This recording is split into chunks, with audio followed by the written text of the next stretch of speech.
पूरे जोर शोर से पूरे गज बज के प्रचार करना है। ये मौसम चल रहा है प्रचार का। गांव गांव में मेले लगे हैं। बस इन मेलों में असली मेला मालिक से मेला करवा दो। लोगों तक ये ज्ञान पहुंचा दो। बाकी परमात्मा खुद देख लेंगे, उसकी चिंता मत करो। बस ये पहुंचना ही थोड़ा मुश्किल है। इसको पहुंचाने के लिए बाबा नानक को आधी दुनिया पैदल चलना पड़ा था। आधी दुनिया बाबा नानक ने पैदल चल के उस परमपिता परमात्मा का प्रचार किया, उसके नाम का प्रचार किया। उस नाम का प्रचार नहीं किया जो 52 अक्षरी नाम है, जो पहले से ही चलते आ रहे हैं। बाबा नानक से पहले भी तो नाम थे। उस नाम का प्रचार नहीं किया। किस नाम का प्रचार किया? सतनाम का प्रचार किया। सतनाम। अब ये नहीं कि वो वाले नाम पुराने वाले 52 अक्षर में है और सतनाम 52 में नहीं है। अगर सतनाम का जाप करोगे तो ये भी 52 में ही है। इसलिए सतनाम का कोई जाप नहीं है। सतनाम एक भेद है, तुम्हारे निज स्वरूप का भेद है, तुम्हारे परम स्वरूप का भेद है, तुम्हारे शब्द स्वरूप का भेद है। शब्द हमारा तू शब्द का, सुन मत जा सरक, और जो चाहे निज रूप को तो शब्द ही ले परख। अभी कई अज्ञानी ऐसे आ गए हैं जो आपको कहते हैं नहीं, आत्मा का रूप अलग है, परमात्मा का रूप अलग है। आत्मा का रूप जानने से यानी खुद का स्वरूप जानने से मुक्ति नहीं होगी, परमात्मा का स्वरूप जानना पड़ेगा। इन निकम्मों को कौन समझाए? जो तू सो हम। इसीलिए कबीर साहब के साथ सो हम सत्य कबीर लगाया जाता है। इन निकम्मों को कौन समझाए? कोई नहीं समझा सकता। इनको काल का डंडा समझाएगा। जब 84 में जाएंगे ना ढोर बन के, बैल बन के, उसके बाद तो जोतेंगे खेत लोगों के और पीछे से पड़ेंगे डंडे और केवल चमड़ी हिलाएंगे। अभी तो हाथ से घिस लेते हैं ना, कोई डंडा मारे तो फिर हाथ भी नहीं पहुंच पाएगा वहां तक। क्यों? वो जमीन से टच करवा रखे हैं चारों। समझे? तो अभी समझ लो, शब्द हमारा तू शब्द का, बीजक की वाणी है, अरे गहरे नथु खैरे की वाणी नहीं है। शब्द हमारा तू शब्द का, सुन मत जा सरक, और जो चाहे निज रूप को, किसको प्राप्त करना है?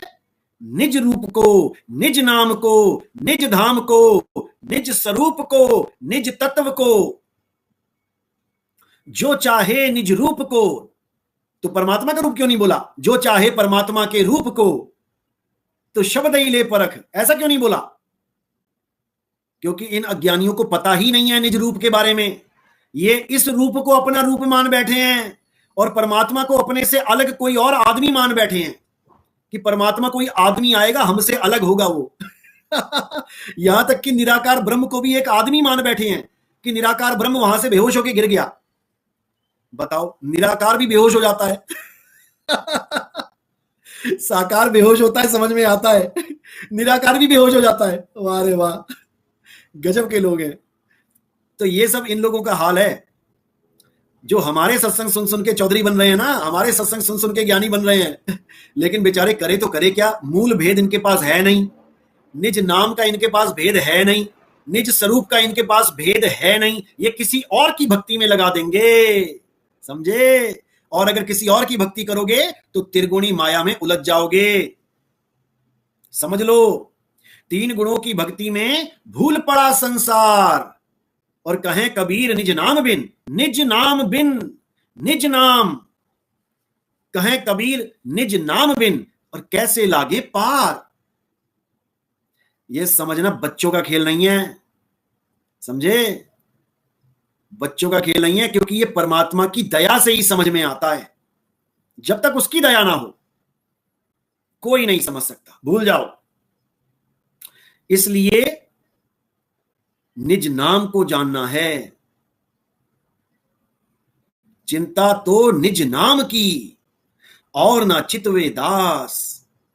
24 घंटे अपने सत्य स्वरूप में स्थित रहना है। तुम्हारे स्वरूप में तुमको ही स्थित रहना है, क्योंकि तुम्हारे रूप में ही परमात्मा का स्वरूप है। आत्म में राम, राम में आत्म, चीनस गुरमुख विचारे।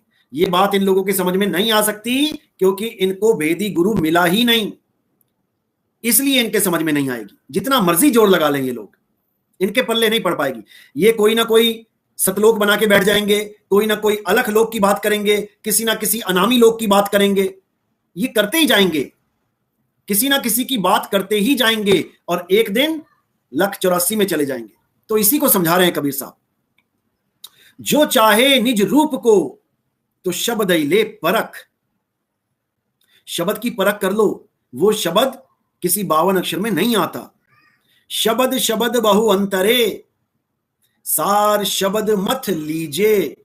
और कहें कबीर जहां सार शब्द नहीं, अरे दृग जीवन सो जीजे। धिक्कार है उस जीवन पे जो सार शब्द को नहीं जान रहा। तो भाई किसी और की पूजा नहीं करनी है, किसी और की भक्ति नहीं करनी है। कबीर साहब ने तो यहां तक कबीर सागर में लिखवा दिया, नहीं कबीर नहीं धर्मदासा, अक्षर एक सब घट ही निवासा, वाही को सतपुरुष कहिए और आदि अंत अक्षर गह रहिए। कौन से अक्षर को ग्रहण करना है? जो आदि अजर अमर अविनाशी अक्षर है। आदि अक्षर 52 अक्षर नहीं, अरे 52 अक्षर जीव आधारा, आदि अक्षर जीव्या से न्यारा। वाही को सत सिमरण कहिए, सिमर सिमर नर उतरो पारा। ये जितने भी मंत्र जाप कराने वाले गुरु हैं, अगर खुदा ना खास्ता इनकी जीभ कट जाए तो इनकी दुकान खत्म, ये मंत्रों के तंत्रों के जाप खत्म, सारे भगवानों के नाम खत्म, अल्लाह वाहिगुरु गॉड के नाम खत्म, जीभ खत्म, सारे नाम खत्म। अब बताओ क्या करोगे? अब क्या करोगे? अभी तक तो दे तेरी को नाम पे नाम जप रहे हो, नाम पे नाम जप रहे हो, और जब जीव ही नहीं रहेगी फिर क्या करोगे? इसलिए नानक साहब ने जीव का खेल ही खत्म कर दिया, कबीर साहब ने जीव का खेल ही खत्म कर दिया। अरे शब्द शब्द सब कोई कहे, वह तो शब्द विदेह, और जीबा पे आवे नहीं, निरख परख कर ले। जीबा पे आवे नहीं, कर दिया ना खेल खत्म। यही नानक साहब ने किया। अखा वाजो वेखना बिन कन्नी सुनना, पैरा वाजो चलना बिन हथी करना, अरे जीबा वाजो बोलना, यू जीवित मरना। नानक हुक्म पछाण, तो जा खसमे मिलना। उस खसम से तभी मिल पाएंगे जब तक अपने असली स्वरूप को नहीं जान पाएंगे। और कौन जानेगा अपने स्वरूप को? ये जीव जानेगा। समझे? जीव को परमात्मा मत मान लेना पारक सिद्धांत वालों की तरह। ये पारखी नाम के पारखी हैं, ये जीव को ही सर्वे सर्वा सिद्ध कर देते हैं। अरे भाई, जीव अज्ञान दृष्टि है, अज्ञान दशा है। बहुबंधन में बांधे एक बेचारा जीव, और केवल छूटे आपने जो ना छुड़ाए पीव। समझ लो, राम नाम सत्य है। 2 अक्षर वाली वाणी ने सबको हिलाकर रख दिया गुरुजी। इसीलिए परमात्मा ने पहले ही ये वाणी इन लोगों के ग्रंथों में डलवा दी। रामपाल जी की ग्रंथ में डलवा दिया, राधा स्वामी के ग्रंथ में डलवा दिया, मधु परमहंस जी के ग्रंथ में डलवा दिया। इसीलिए डलवा दिया क्योंकि यही ब्रह्मास्त्र है युग पलटने का। समझे? इसको इतना मशहूर कर दिया कि अब मुझे केवल एक बार बोलने की जरूरत पड़ती है, लोगों ने सुन रखी है पहले से ही। इसके अलावा मदन साहब की कोई वाणी नहीं जानता। अभी 2, 4, 5, 10 दिनों से मैं एक बोलने लगा हूं, तब जाके लोगों को दूसरी वाणी पता लगी है मदन साहब की, क्योंकि ये एक वाणी ही परमाणु बम है इस कलयुग का। दूसरी वाणी कौन सी है? शब्द स्वरूपी ज्ञानमय, दया सिंधु मत धीर, और मदन सकल घट पूर्ण है, करता सत्य कबीर। परमात्मा का स्वरूप बताया जा रहा है, और तुम्हारा भी वही स्वरूप है, शब्द स्वरूपी। परमात्मा क्या है? शब्द स्वरूपी है। और तुम क्या हो? तुम भी शब्द स्वरूपी हो, लेकिन अपने स्वरूप को भूल बैठे हो। इसलिए तुम्हें जैसा भी गुरु मिल रहा है, जो भी शब्द दे रहा है, तुम उन शब्दों को जपने में लगे पड़े हो। अब अपने स्वरूप को पाने के लिए क्या करना पड़ेगा? इन सारे शब्दों को फेंको किनारे और अपने स्वरूप को, अपने असली स्वरूप को, अपने निज शब्द को पहचानो। समझो, शब्द को पहचानो। उसी शब्द में परमात्मा का वास है, क्योंकि शब्द ही परमात्मा है। गुरु ग्रंथ साहब आप पढ़ेंगे, आप गुरुद्वारे जाते हो, गुरुद्वारे में जो लास्ट में अरदास होती है उसमें देखो क्या बोलते हैं, जो प्रभु को मिलबोच है, यानी जो प्रभु से मिलना चाहता है तो तो खोज शब्द में ले। लेकिन कौन से शब्द में खोजूं ये नहीं पता। अब तुम सिख बन गए तो वाहिगुरु वाहिगुरु शब्द में खोजो, हिंदू हो तो राम राम कृष्ण कृष्ण शब्द में खोजो, मुसलमान हो तो अल्लाहू अल्लाहू में खोजो, ईसाई हो तो हालेलुया में खोजो, गॉड गॉड में खोजो। सब 52 अक्षरों में खोजने में लगे हैं।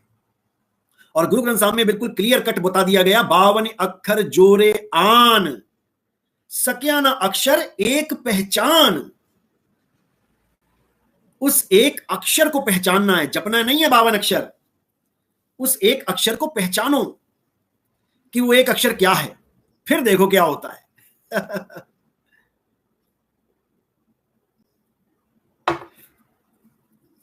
फिर देखो क्या होता है।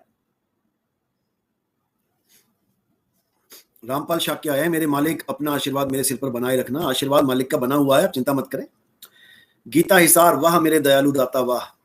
सब मालिक की दया है। आप लोग अगर जाग रहे हो तो उस बंदी छोड़ की दया से जाग रहे हो, याद रखना। लेकिन काल पूरा जोर लगा रहा है, समझ लो। चारों तरफ से काल हावी है, पता नहीं कौन कैसे कैसे भरमाने में लगा हुआ है। ये आखिरी मौका है मेरे भाइयों। अगर इस मौके में तुमने कोई गलती कर दी, अगर तुमने ये मौका गवा दिया, तो मेरे भाई 184 में जाने से कोई नहीं बचा सकता फिर। इसलिए अच्छे से समझ लो मैं क्या समझाना चाह रहा हूं। ऐसे बहुत से लोग आएंगे जो बोलेंगे नितिन दास तो आत्मा की पूजा करवाता है, नितिन दास तो आत्मदेव की साधना करवाता है, इसको परमात्म देव का पता नहीं है। ऐसे ऐसे बोलने वाले भी आएंगे, और जो कच्चे खड़े होंगे वो कहेंगे अरे हाँ बात तो सही है, नितिन दास तो आत्मदेव ही करता है। अरे भाई आत्मदेव ही परमात्मा है, और जीवात्मा खोजी है।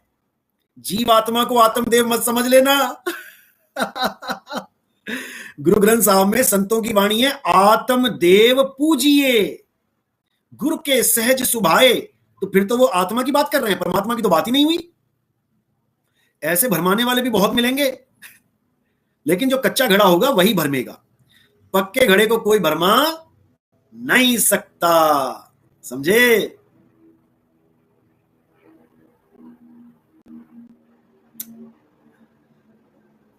तो आत्मा परमात्मा का यही भेद है। जीवात्मा को परम अवस्था प्राप्त हो जाए तो जीव से पीव हो जाता है। ये इनके समझ में नहीं आएगा, क्योंकि ये किसी और परमात्मा को ढूंढने में लगे हैं जो सतलोक में गंदे चूस रहा है। एक तो कह रहा है कि परमात्मा की मीठी वाणी इसलिए क्योंकि परमात्मा मीठा खाते हैं, सतलोक में चीनी खाते हैं, गन्ना चूसते हैं, मिठाइयां खाते हैं, इसलिए परमात्मा की बहुत मीठी मीठी वाणी है। बताओ, मतलब दिमाग का क्या हो गया इन लोगों का, मैं तो हैरान हूं। गजब ही कर दिया, क्या बताया जाए। अरे वहां गन्ने कहां से आ जाएंगे, गन्ना 84 है मेरे भाई, गन्ने का जूस निकाल दिया जाता है कलयुग में। और तुम भी गन्ना ही समझ लो अपने आप को, तुम्हारा भी जूस निकल जाएगा थोड़े दिनों में, देखते जाओ। सबका जूस निकाला जाएगा।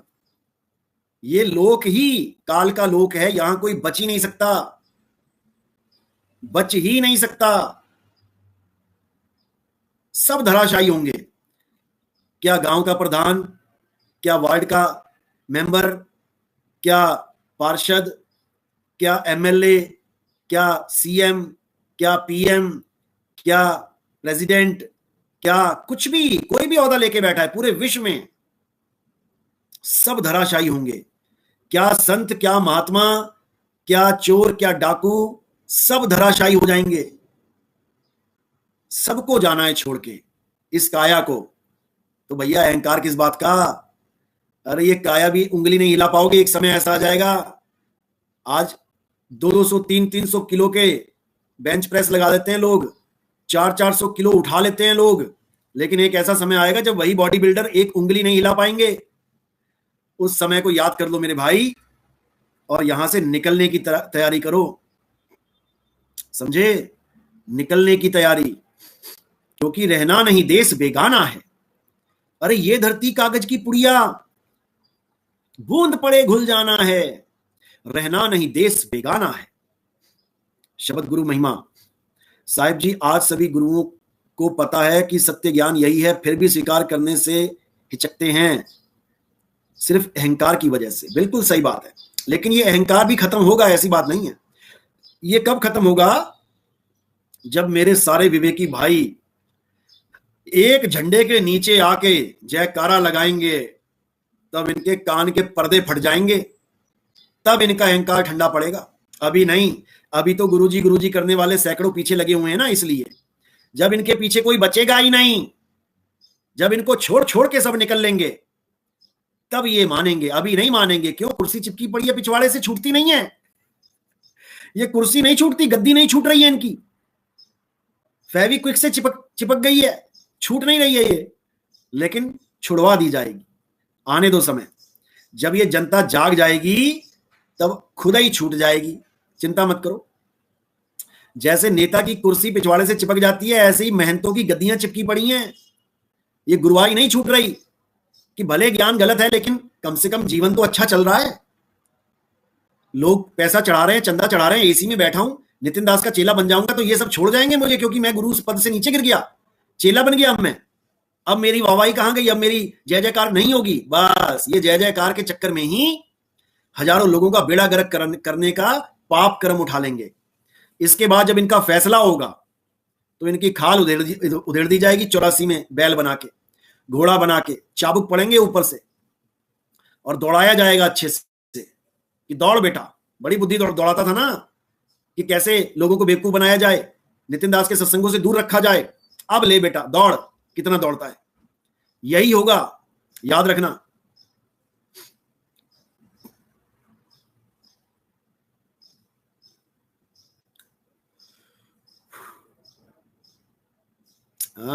श्रवण साहिब, हजारों के नोट आते हैं लिफाफों में, इसलिए गुरुवाई नहीं छूट रही। बिल्कुल यही कारण है भाई, यही कारण है। नहीं तो कबीर साहब ने जैसे ही बताते हैं, खुद ही देख लो, सबसे बड़ा उदाहरण तो तुम्हारे सामने ही है। ये धर्मदास के वंशज जितने भी हैं, ये कहते हैं कि कबीर साहब ने धर्मदास जी को वंश 42 का आशीर्वाद दिया, जबकि हम नहीं मानते इस बात को, क्योंकि कबीर साहब ने तो वंशवाद खत्म किया है, वंशवाद चलाया थोड़ी नहीं है। ये वंश कौन सा वंश है, वंश 42, इनको भी पता ही नहीं है। ये आगे जब सत्संग खोलेंगे, भेद खोलेंगे सारे, तब बताएंगे आपको कि वंश 42 का मतलब क्या होता है। ये अपने नाम लिख के बैठे हुए हैं, 42 नाम, और देखो जनता को कैसे बेवकूफ बनाते हैं। एक अगर मान के चलो कि एक को दे भी दिया आशीर्वाद, मान के चलो, दिया तो नहीं है ऐसे, मान के चलो कि धर्मदास जी को आशीर्वाद दे दिया कि तेरा वंश 42 चलेगा, तो भैया एक चलना चाहिए था ना। आज दो वंश 42 चल रहे हैं, एक दामाखेड़ा में चल रहा है, उसी गद्दी में से एक महात्मा अलग होकर उसने अपना नया वंश 42 चला लिया। यानी एक बनारस में चल रहा है, जो मंदिर बना हुआ है, जो मंदिर बनारस में बना हुआ है लहर तारा पे, एक वो चल रहा है और एक दामाखेड़ा चल रहा है। अब इन लोगों से पूछने वाला हो कोई कि भैया 2 आशीर्वाद कब दिए कबीर साहब ने? 2 आशीर्वाद कब दिए कि दो वंश 42 चलेंगे? अरे तुम पहले खुद ही निबेड़ा कर लो कि तुम असली हो कि ये असली हैं। जनता को बेवकूफ बना रखा है दोनों ने मिलके। एक ही मंच पे दोनों बैठ रहे हैं आजकल, तो सुना है मैंने कि बहुत यारी हो गई है दोनों में। पहले एक दूसरे की शक्ल नहीं देखते थे, अब यारी कर रहे हैं एक दूसरे से। तो भैया अब 2 वंश 42 कहां से आ गए? उनमें से एक तो कालदूत है ना, क्योंकि साहिब ने कहा है कि कालदूत घुसेंगे वंश में। अब वो कौन सा वंश है, कौन से कालदूत है, वो तो हम जानते हैं, लेकिन यहां तो 2 वंश 42 चल गए, तो कौन कालदूत है और कौन असली है, तुम यही बता दो। अरे श्रवण भाई, कोई नहीं लड़ रहा है, ये दोनों बेवकूफ बना रहे हैं जनता को कि तेरी भी दुकान सेट है, मेरी भी दुकान सेट है, चलो दोनों ही दुकान चला लेते हैं। लड़ नहीं रहे हैं। अगर लड़ रहे होते तो हमारी तरह यूट्यूब पे कुछ बोल रहे होते कि हम असली हैं या वो नकली हैं। दिखाओ जरा एक भी लाइन बोली हो एक दूसरे के खिलाफ। अब तो इनके महात्मा पंजाधारी मिल मिल के सत्संग कर रहे हैं कई जगह, कह रहे हैं चलो जो हुआ सो हुआ, दोनों ही परमात्मा के पंथ हैं। अच्छा, अब 2 हो गए, मतलब मजाक बना लिया इन लोगों ने, भक्ति का मजाक बना दिया कबीर साहब का। कबीर साहब मंदिर पूजा, पत्थर पूजा के विरोध में रहे और इन्होंने मंदिर बना दिए कबीर साहब के। अब तो प्राण प्रतिष्ठा कर रहे हैं, दुनिया की सबसे ऊंची कबीर साहब की मूर्ति की प्राण प्रतिष्ठा होने जा रही है। शर्म नहीं आती इनको, शर्म नहीं आती कि कबीर साहब का सिद्धांत क्या है। पाथर पूजे हरि मिले तो मैं पूजू पहाड़, और वासे ये चाकी भली जो पीस खाए संसार। अब कबीर साहब के पत्थर की मूर्ति में ये लोग प्राण डालेंगे। अपने साधु महात्मा के डाल के दिखाओ जरा, जो मर गए, जो तुम्हारे भगत मर गए, उनके डाल के दिखाओ जरा प्राण। इतना बुरा हाल है इन लोगों का कि क्या बताया जाए। जनता को बेवकूफ बनाना है, बस जनता का गला मरोड़ना है और अपना उल्लू सीधा करना है, बस यही काम रह गया इनका। लेकिन भाई अब जनता जाग रही है, अब सवाल पे सवाल दगेंगे और जवाब देने को तैयार रहना, समझे? हमारा काम है जनता को जगाना।